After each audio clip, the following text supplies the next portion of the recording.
The Real Juggle campaign with Madison Berkeley. Hi, I'm Claire Coe and I'm the founder of Madison Berkeley. Through recruitment, Madison Berkeley works hard to change the face of real estate, and this campaign is part of that commitment. I'm also a mother of 2 boys under 4, and I'm really passionate about our latest campaign. I also want to take this opportunity to warn listeners that this recording will discuss baby or child loss in general, caring for parents with terminal illnesses and traumatic birth, so please do take care when listening. With me today from Madison Berkeley and joining the discussion is my colleague Jack Heckle. Thanks, Claire. As I always mention in the beginning, I'm not a father, so this is all completely new to me and I'm certainly learning a lot. We're incredibly lucky that 2 senior ladies in real estate are able to share their parenting journeys with us. As Claire alluded to earlier, these journeys are perhaps not typical, but our contributors today will not be alone in the challenges they face and have faced. It's a privilege to welcome you both. I'll let you introduce yourselves. If you wouldn't mind telling us your job title, company, and a little bit more about your family situation. Becky, perhaps we could start with you. Thank you. Thanks for having me. I'm Becky Gardiner. I'm head of Storey for British Land. Storey is our flexible workspace offer. I've also been at British Land for 14 years. In terms of my family situation, it's always a slightly tricky question to answer depending on the audience, but for this one we're going fully open. So I have 2 daughters at home. They're 6 and 2, and then my eldest daughter passed away shortly after she was born. She would have turned 8 this summer, so 2 at home and 1 who's sadly not with us anymore. Thank you for sharing that, Becky. It's important we recognise your loss. It's obviously unimaginable to comprehend that time and thinking about that, but we hope that speaking to you, Lydia, about your experience of parenting in real estate with even more challenges, that the average person in the industry will help others who may be in the same position now or in the future. So Lydia, if you wouldn't mind sort of giving us a bit more information about who you work for, what you do and your situation. So I'm Lydia Good. I am the head of talent at Knight Frank. I have been here forever, so 17 years of my life, so I've grown up with it. It still sounds mad to say it. I don't feel I've been there 17 years. My personal situation is I am the mother of 1 child, William, who is shortly to turn 7. And William has a physical disability, which I'm sure we will go into, as I'm going to be as open as Becky. As far as it is undiagnosed, manifests itself very similarly to cerebral palsy. So if you saw how he walked, you might assume he has that clinically undiagnosed, which brings a whole host of additional things to manage. But yeah, that's my story. Thank you for being part of this discussion and also being so open about your personal circumstances. I know firsthand that childbirth isn't always straightforward. When my first son was born with a congenital heart defect at the start of COVID, so navigating open heart surgery and a long hospital stay alone in COVID was not how I imagined my birth or maternity leave to be. So luckily my husband's company was really understanding where he could take extended leave, and my business partner Nina couldn't have been more supportive whilst we navigated through a really tough time. We haven't touched on this during our previous podcast, and unfortunately it's not always straightforward. Therefore, I think today's podcast is really important to help businesses recognise that it's not just about them supporting with the obvious flexible working, childcare costs. It's also to look beyond that to include bereavement policies, family care policies, and policies to support all eventualities for employees to be able to manage their job and home life together. Lydia, you've also unfortunately had a terminal ill mum whilst being pregnant, and I know that she came to live with you, and that sounded super tough. So my mum had a very rare brain disease called cortiobasal degeneration, easily more known as CBD, but she was diagnosed when I was 27. The degeneration was progressive and really severe, and by the time that my mum died, just over 5 years ago, she was fully tube fed and fully hoisted, not able to really move a muscle. She couldn't even talk. But because of the flexibility I had, we managed to keep her home, and she died at home. I didn't quite live with her, won't take all the credit from my dad. He was there with her, but I lived a couple of roads away. And I also had a network of amazing brothers and sisters who also shared some of that load. But just because of the proximity of where I was, the immediate needs that came up were often fell to me, really. What this highlights, I think, for this podcast is I had a type of flexibility which was the worst type to ever need. It was ad hoc, not planned, a complete diary management nightmare, especially pre-COVID. There was no Teams. Everything had to be done by dial-into conference calls, if we remember doing all of that jazz. And if a carer didn't turn up or was sick, I was just stuck. Dad was around. He did do quite a lot, and we go on to costs as well. The care costs that incurred for my family, which is not a family that has a lot of disposable cash, got to a point of £10,000 a month. Now that admittedly was offset by local government, but not obviously at any way that was going to be meaningful. So Dad continued to work way past his retirement date to bolster that. And because of my flexibility, I was at work. I was able to then take some of the additional care that sometimes came up and often came up, particularly because my mum's needs were so complex and that she couldn't communicate. We couldn't have an ad hoc carer turn up and know what to do. They had to have specialist training with tube feeding, medication, and all that sort of thing. And we also needed 2 people to be around for hoisting. So there was all sorts of things we had to deal with that. The part where Knight Frank really came into its own for me is it wasn't just the flexibility, and that's I think the key to all of this, because there is the guilt, there's mother's guilt, there's carer's guilt, there's all these types of things. But if you get the flexibility with empathy, then you're winning. Then you've got something really, truly special. I genuinely believe that they cared for my situation. They cared for my situation with my mum, but also how it was impacting me personally. I would see their sad faces when I would open up or need to explain what has happened so that I needed to be at home. And those relationships, I think, are what really strengthened the flexibility I received and also reduced the guilt I felt, which then transitions into mother's guilt, as we'll go on to. But I work with really senior people in the business as part of my role, which can add a bit more pressure from an outsider looking in. But they did just get it.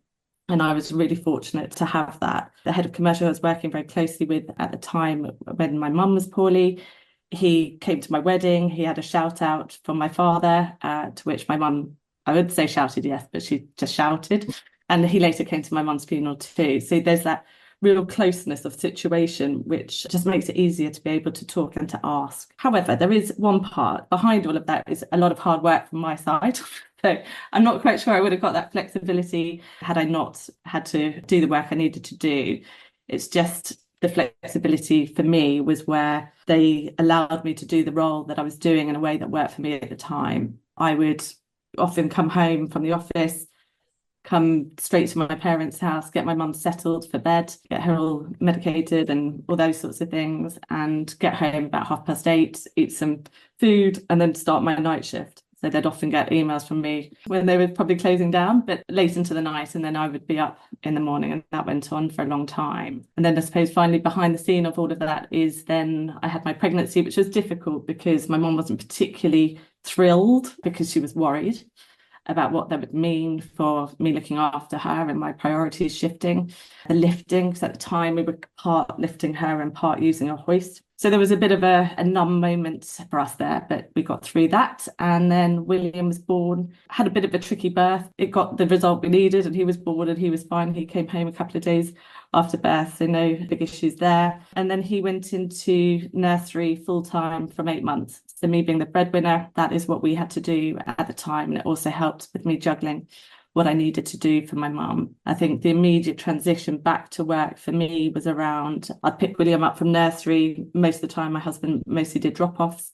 I'd bring him to my family home. The carers played William. I had my moment with mum, and then I'll take William home, get him into bed. So really, I think the unsung hero in all of this is also my husband, who also allowed all that flexibility to do all of this, because basically I didn't even ask him, but he allowed me to prioritise multiple people rather than just my immediate family with him. And Becky, how do you juggle both work, home, and also in terms of, I'm interested to hear whether when you were returning back to British land, how different it was after the birth of your first daughter compared to the birth of your second daughter? When I was pregnant with Isabel, our eldest, there was no signs that there was going to be any problem. I was still working when I went into labour. So I remember going in the ambulance to hospital and the guy saying, "You realise you're having this baby today?" And I was like, no, I'm going back to work tomorrow. And so there had been no signs that there was going to be any problem. We obviously hadn't prepared for anything untoward. And suddenly, within a matter of hours, our life got turned upside down. And what I would say, very similar to Lydia, is British Land were incredible from the beginning. So the first phone call I had to make to my boss at the time to tell him what had happened, they were obviously expecting me in the office. I didn't turn up I rang a couple of hours later and told him what had happened. It was just a straight up, do what you've got to do. We don't expect to hear from you. Be in touch when you need to be in touch. And I think Lydia used a phrase about flexibility with empathy, and that I couldn't have put it better myself. At that point, I'd worked here for 7 or 8 years, so that I was really well known within the business. And I felt so supported and cared for by British Land to just be off for as long as I needed to be off, in whatever form that was, to be in touch when I wanted to be in touch or not.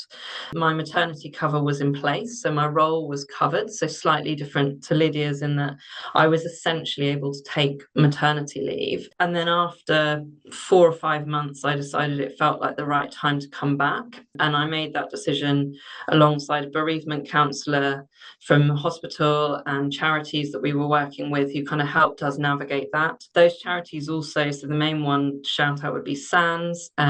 They produced a whole load of documentation for family members, for workplaces, for all sorts of people who are connected to parents going through baby loss.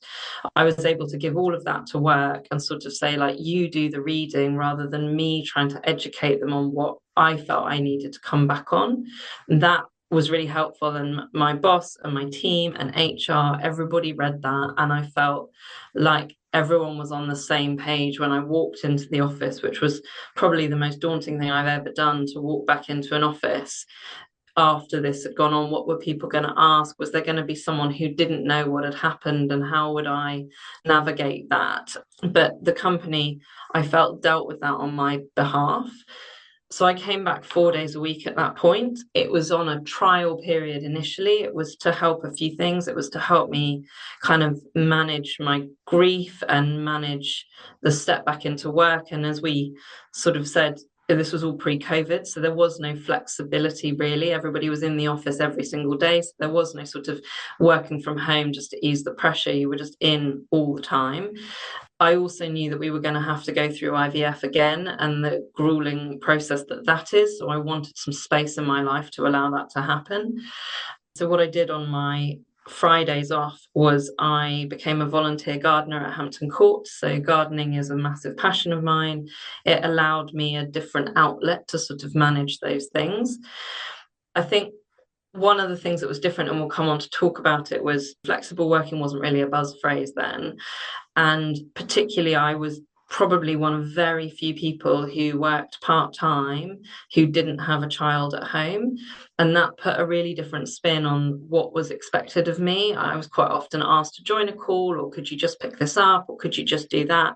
Particularly as time went on and that initial period of my return was further away. And so that was something that I felt like I had to put the boundaries in place to say, no, this is not a working day. I might not be looking after children, but I'm looking after my plants, for want of a better phrase. But I was doing something, and I wasn't being paid to work on that day. But I think, there's a lot of businesses out there that I'm sure would react in the same way that British Land did to me, or Knight Frank did to Lydia. And my husband's business was the same. They were incredible. For someone who was supposed to take 2 weeks paternity leave, he was off for 9 weeks in the end. And again, no questions asked. They were a very small company, and they just were like, you do what you've got to do. And I think that's what you need from companies, I think, is someone who they support their employees, and in return you get loyalty. Lydia and I have both been at our companies for a long time, and a lot of that will be because of the support you get through these big life changes, means that you're then loyal to a business that you feel has really got your back. Becky, I guess you talk about coming back 4 days a week after the loss of your first child, and what I kind of want to know is, and you did touch on it briefly, is what advice can we give going forward to leaders? How can we help them help their staff? I think it's about fostering a company culture and a company between leaders and their teams that's open to have those conversations, because what worked for me might not be what somebody else wants. And I think it's about a situation that just says, how can we help you?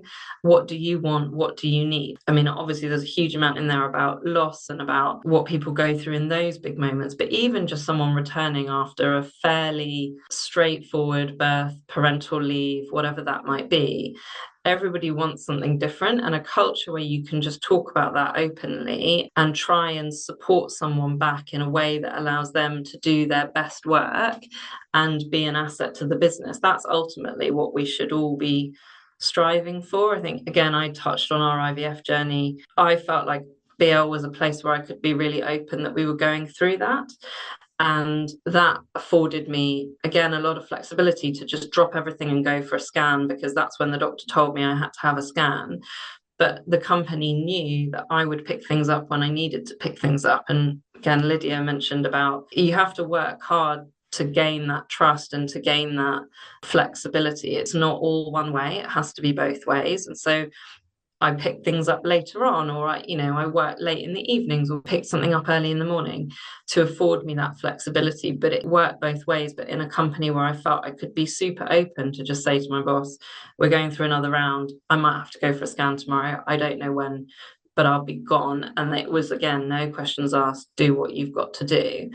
And I think that's what we should all be aiming for, is open culture where people can say as much or conversely as little as they want to if they don't want to share that with anyone. Lydia, in terms of dealing with grief and loss, how are your feelings of grief dealt with by your peers and leaders, and what do you think could have been done differently to help? So immediately after my mum died, I took 3 weeks off. I have to say it was swallowed up by funeral arrangements, arranging equipment to be picked up. The house looked something similar to a hospital room, and then reorganising the house. There were obviously grab rails and chairlifts and things from when my mum was able to go upstairs. There was a lot of stuff I had to sort with my dad, but primarily there were things that were just easier for me to do. In all honesty, I think I didn't grieve at the time. I think that's quite common for people, especially people who probably work in senior and demanding roles, and also the motherhood piece. So I think it was around 6 months after my mum died, I began not to sleep, which is obviously a clear marker, but I didn't in myself feel depressed, but I wasn't sleeping. I went for CBT, which I'm a huge supporter of, having experienced it myself and it doing amazing things for me. I was diagnosed at the time with situational depression, which, no surprises, the situation was my mum dying and I was sad. But it was all because I was in flight or fight mode for such an extended period. I mean, my mum was poorly for nearly 8 years and that struggle continued throughout it. So I had 6 sessions and then got back in the straight and narrow. So it was all okay in the end. But I suppose in answer to your actual question on how it was at the time and when I needed probably support and compassion, it's definitely there. You know, Becky and I are very fortunate in the businesses that we have come to work in and how that is spread across our culture. But it is a tricky one from an HR perspective, compassionate leave. We try and write prescriptive policies to really try and steer our managers and leaders to give the right level of flexibility, time off, what is needed. But ultimately, that time off has got to be led by the situation. So you don't want to be prescriptive. Oh, if mum dies, you get this. And if so-and-so dies, it's just not right. So it becomes very difficult for our managers, I think, to know what to do other than pick up the phone to HR and we'll tell them basically 2 things: be human and be kind, and you're going to be fine to support your person through the situation. So that's kind of how I hope most of us with our managers here deal with such a situation. I think that resonates with Becky's situation too. But I guess when you lose a parent, particularly as young as I was, and a first-time mum and the first one in my family to have a child, it's lonely and the emotions are big. There was probably an element of people feeling a bit bittersweet about my mum's passing. She'd been ill for a long time, that pressure. There was no shock or tragedy within it, but the enormity of death is still the same. I will not see my mum again. So there was a bit of, oh, that's so sad, but at least she's out of that now, that sort of conversation, which I understand, but at the time you're just like, yeah, that doesn't touch the sides. But I did get back after 3 weeks. In all honesty, there was a bit of pressure, not saying, can you come back? But I can see the emails because that's that flexibility piece. But I was in the middle of a lot of projects, although my mum had been ill for a long time, so we thought this situation might have happened multiple times. It's not something we were expecting when it came, and the projects were beginning to creak and the team was beginning to creak. So I think if I hadn't gone back when I did, then there would have been some subtle pressure that I would have felt. But the main thing about this return and how that is really critical, whether it's return to work from maternity, return from compassionate leave, there is no doubt I was expected to be on top form from the moment I walked back into that office, other than the initial coffee chat of how are you, etc. my output was expected to be exactly how it was. And I think there's something there that all companies could take away and just figure out what there is. There's so much more support there at the moment, lots of ERGs within companies that support people through different moments of matter, lots of charities, but it's very difficult to signpost some of this support to people. And even in HR, I found that difficult to find as well. Becky, you put up a really interesting post on LinkedIn a few weeks ago, which is all around navigating that return to work, and got a lot of likes, and your reflections from 12 months back after maternity leave. And you said you don't have all the answers to surviving the rush hour of life, but made some really interesting points, which I think will resonate with lots of returning parents: parental returner coaching, mentors, the real estate balance network.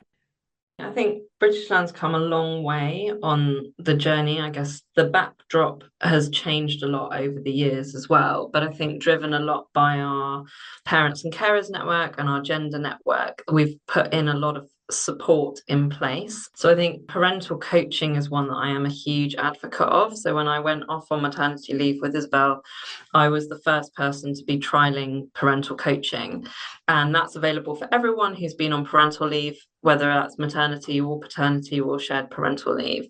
I mean, the first time around, my coach was incredible. What she didn't expect to deal with is in part executive coaching and in part grief, and she navigated all of that. And then for the next 2 pregnancies, both times I came back from maternity leave, I changed roles. And so having that coaching to support me back into a new role each time was brilliant. You can use it in whatever way you want. I'm a year back and I've only just had my last session from this round of parental coaching, and it's helped me deal with a new job, a new team, a new line manager, and all of that with the backdrop of 2 children at home. And so I'm a huge advocate of that and people using those things where they can. I think sitting alongside that is mentor relationship. So I have a mentor who's internal to British Land. Again, I think he has helped me go through some of those sort of questions and queries you might have, challenges you come up against. He's a father himself. He has a wife who works in a big job. So I feel like he fully understands my situation. I think a lot of it is just about personal relationships and about having a support network. I was one of the co-founders of the Real Estate Balance Parental Support Network, or Parental Returners Network, and I worked with Carolyn Milligan from HSF, was realizing that we both worked in really big organizations where there were lots of people returning from parental leave all the time, but there are an awful lot of people who work in organizations where they might be the only one or the first person to go on maternity leave, and they just don't know how to navigate things. And so what we do is put together circles of people from different companies, all part of Real Estate Balance, to come together when they're returning from parental leave to meet up for coffee as often as they wish and just talk through some of those issues. And also it's a safe space to try a bit of networking and build your confidence again, which is often really low when you've been out of an industry, a fast-paced one that we were working for 12 months. To anyone listening who feels like they don't have that network in place, I would really encourage them to seek that out. And then the final thing I think we do quite well here is manager training. So Lydia's talked about managers ringing HR and what to do. And we've done a lot of training here at BL for managers on managing those big life moments and what to do when someone says I'm pregnant or my partner's pregnant. And I think that's really important. And you will always get different approaches to it, but I think if companies can do their best to support managers to have those conversations, it leads to a better outcome for everyone. Where can people get more information on that and what you do if they do want to reach out, or people listening like to reach out? I think contact Real Estate Balance in the first instance. If you go to their website or their LinkedIn page, then their Parental Returners Network you can find through that. I want to change the topic slightly, Lydia, and I'm sure you'll know a lot more on this than me, that's for sure. I'd like to talk about the change in the law in terms of flexible working, which came in, I believe, earlier this year. And for people listening who might not know, you can now make 2 flexible working requests in any 12-month period, and employers are required to deal with those requests within 2 months. So employees are no longer required to explain the effect of the request in the businesses, and to prevent employers from defaulting to saying no to a request, they must consult with employees on the practicalities and reasons for the request before they can refuse it. Lydia, I just want you to give us a bit more insight as to whether you've got any points on that and any thoughts. I mean, what this reflects is that flexible working has progressed really positively. COVID would have really helped with that as well. And what this change in law really brings to the surface is that life is tough and doesn't follow a clear pattern. And if our employment law and HR policies have to be written in a rigid way where you have one request a year and things, and your life cannot change in a way that will compromise that, it's just unrealistic and unhelpful for both the employee and the employer. It removes the open conversation because the employer is potentially at odds with the policy and not being able to do things that would work for both sides. So it's a welcome move, I think, from everybody because it caters for change. That's what life gives us all the time. So I think that's the main point. I think how some of our senior leaders, not necessarily at Knight Frank, feel about flexible working and things, and the kind of comments that you can hear from people, again, not Knight Frank specific, but just the worry about how it will affect business. I think people can be nervous about that when it comes to flexible working. All I would do for me, if I was ever to witness that type of feeling and sentiment from a leader, it would be to say that flexible working isn't a threat to a business. Somebody with a thought process like that is the threat, because we're never going to retain the best talent if we move forward with a culture that represents that type of archaic feeling. We have to be honest, it is impossible to be in two places at once. And if we're asking people to make that choice between their business or their family at a moment where they are seriously compromised on juggling it, then I think we all know where that will probably go, especially for our high performing talent who will have many more choices. There are nuances behind flexible working, and obviously being in HR, I'm aware of quite a few of them. There are roles which are really, really difficult to accommodate working from home, or really difficult to accommodate part-time working if it's a small team and there's simply no cover. So there are situations where the flexibility is really compromised for a business, and that is difficult, and that's difficult to articulate. But what this flexible working process does do is it opens a conversation. It's not a no, this isn't going to work. It's okay, let's figure this out. How could it work? Let's start there. And then we might end up with, no, it's not going to work. But at least you've explored it. And that in itself, I think they will come to ease with it because they've gone through the process of also recognizing that we've tried, but it just can't work. And it might not just work for now. And you can put another request in and say when that person's returned from mat leave or whatever it might be, because there's so many changes that can happen. I think just on a final point with it is around, and I touched on it earlier, it's around this return to work. A lot of people talk about the flexible working and what that looks like, but actually, what does it feel like from a value of work that they're given upon return? What do they want upon return?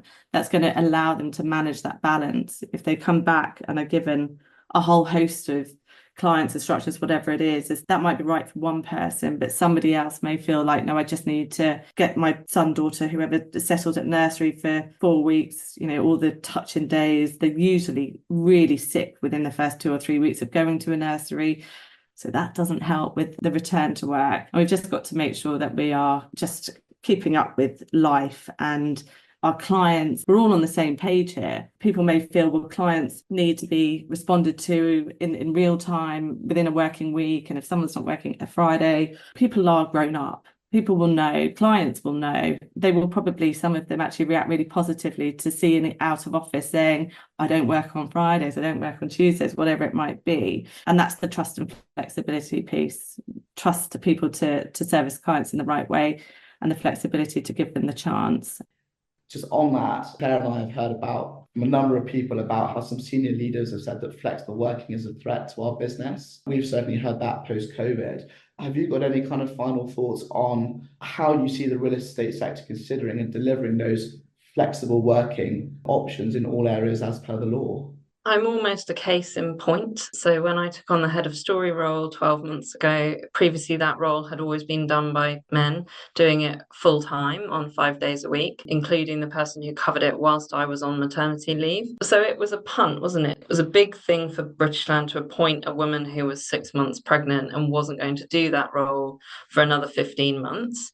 So they found a solution to allow someone to take that role as cover, and then for me to come back into that role. And that, I think, it was a big moment for British Land to do that, but also for me to come back and do it on 4 days a week. And it's been, very much, we've had it as a watching brief and a discussion between myself and my line manager about how things are going. And the way I do that role has evolved. So I'm now doing essentially 4.5 days in 4, and I do that in some long days to allow me the Friday off. And that's also, it's about personal choice. And everybody makes a different decision. My personal choice is my children are little and I want to be off with them on a Friday, and that to me was a non-negotiable. Other people will have different non-negotiables. So when I said sort of 6 months ago, this role is not 4 days a week, the question was, so how are we going to help you and what do you want to do? Not, okay, well, you better work Fridays then. And we found a solution that works, and it allows me to be at home and be with my kids on the Friday and just work some longer hours, and I that works for me. But it, and also I think so much of this is about recognizing your talent and supporting people through these phases. It's not going to be forever. I've got another 2 years and then my youngest will go to school, and then my life will look very different again, and there'll be different challenges, and maybe I decide to work full time or maybe I don't. Flexibility then means that people are loyal and they stay within a business. Recognizing that senior roles and team leader roles can be done in less than 5 days a week around various family commitments or not family commitments, around other commitments in life. It's about retaining talent. It's about recognizing that doing your job is not about hours, it's about your output. And I think, I would hope that British Land feel that in supporting me through the different roles I've done in different forms of flexibility, and plenty of other people at British Land that work in different ways on different hours, they're retaining the best people within the business to do those roles. And I think that's what should be at the forefront of leaders' minds when they initially think, oh, flexible working, that's not going to work for me, is actually you probably get an awful lot out of people if you're allowing them to do the work in the way that they want to do it and feel fulfilled in their career and at home and manage those different priorities that people bring. Thank you so much. We've come to the end of this recording, and I really want to convey a huge thanks to you both for sharing your parenting journey so eloquently and openly. I'm sure by sharing this in the way you have will help many other parents now and in the future. We're incredibly grateful for your insights. Thank you. To those listening, do listen to the other interviews in this campaign series, which aim to tackle all of the issues faced by parents working in real estate, and also do share with your network so we can get our discussions out far and wide. Yes, conversations being started is how things eventually change, and that's the aim of this campaign series. Thanks again to Rebecca Gardiner, Head of Storey at British Land, and Lydia Good, Head of UK Talent at Knight Frank.